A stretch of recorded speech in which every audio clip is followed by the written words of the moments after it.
jërë ngeen jëf ba tóor gay ma tamoon da mel coow la ko ci toppe woon lu ni toll topp na Idrissa Seck jamono ji journal Les Échos di ko findeel ci xëtam mu njëkk ba dañuy wax ne moom Idrissa Seck conférence de presse mu defoon keroog ak la mu ca wax tax na waa kër Macky Sall mayetuñ ko jàmm jamono ji ca conseil économique social ak environnemental gi mu jiite yéenekaay bi mi ngi ñuy xamal ne am na fa lépp fanweeri conseil yu fa nekk yoo xam ne li ñu bëgg mooy Macky Sall jëlee conseil économique social ak environnemental ci loxo Idrissa Seck jox ko keneen Walf Quotidien nañu fi mu nekk nii kay waa Benno Bokk Yaakaar ku ci soqi sak fital rek Idrissa Seck ngay diir honorable député maître Oumar Youm président groupe parlementaire Benno Bokk Yaakaar nañu ci xët mu njëkk yéenekaay bi Idrissa Seck ak li mu wax ñëpp di ko dégg mënatut a wéy di des ci majorité bi Pape Mahawa Diouf moom li mu gis moo di Idrissa Seck dafa manqué courtoisie ab chaisam ca conseil économique social ak environnemental moom borom parti réew mi di Idrissa Seck Le Quotidien gis na ne tàmbali naa yànq tëb la gën a jege ci di wéy di fa des Abdoulaye Diouf Sarr ci xët mu njëkk Source A mu fay wax ne muy Idrissa Seck di ministre yi partem bi am ci biir gouvernement bi ñoom ñëpp a war a dajale seeni bagage dem seen yoon journal L'Info nañu Idi gaañi ñoo ngi koy jañax di ko ba wax ngir mu génn loolee ginnaaw génn gi mu fi génnoon ak kàddu yu mu yëkkati woon ne candidat lay doon ci élection présidentielle 2024 yi ak li mu wax ci troisième candidature bu Macky Sall bi Tribune di ñu xamal ne Bassirou Diomaye Faye bu parti Pastef bi ñu téye ca yoon Idrissa Seck demoon na ca njagañaaw gëmu dëkk demoon seeti mbokki Bassirou Diomaye Faye ba yëkkati fa $2 millions ak genn wàll may leen diglee nit ne seen doom yi ci loxoy alkaati yi di Bassirou Diomaye Faye dinañu ko libéré lundi de vérité mu di altinay dëgg noonee la journal Sud Quotidien xëy tudde altinay tey ji procès en appel bu Mame Mbaye Niang ak Ousmane Sonko tey la ñaari député yu pur yi ñuy toppee fitna ju ñu jëme ci kaw député Amy Ndiaye Gniby mu di député Massata Samb ak député Mamadou Niang ñoom it yéenekaay bi ngi ñuy xamale seen procès en appel tey la ci bésub tey bi yoon wooluwaat Mame Mbaye Niang ak Ousmane Sonko ngir walee na attewaat enquête yéenekaay nee nañu am na ci ay saay-saay yu ci bëggoon a rax jaare ca nasoon seeni pexe ngir amalub attentat ci dëkk bi waaye alkaati sûreté urbaine yi gàntal nañu seeni pexe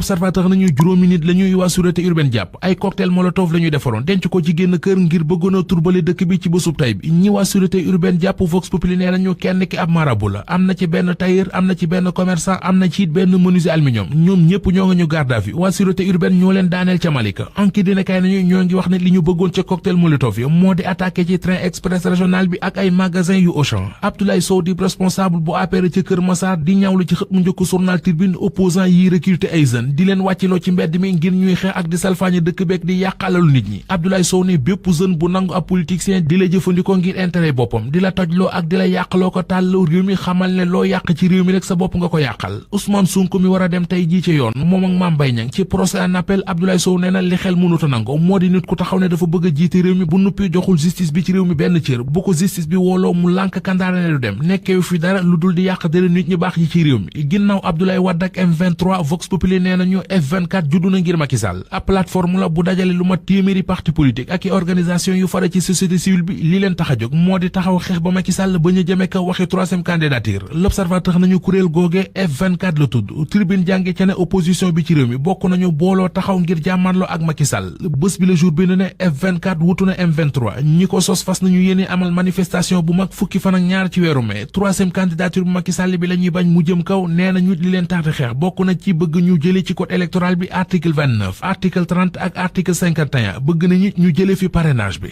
CCPS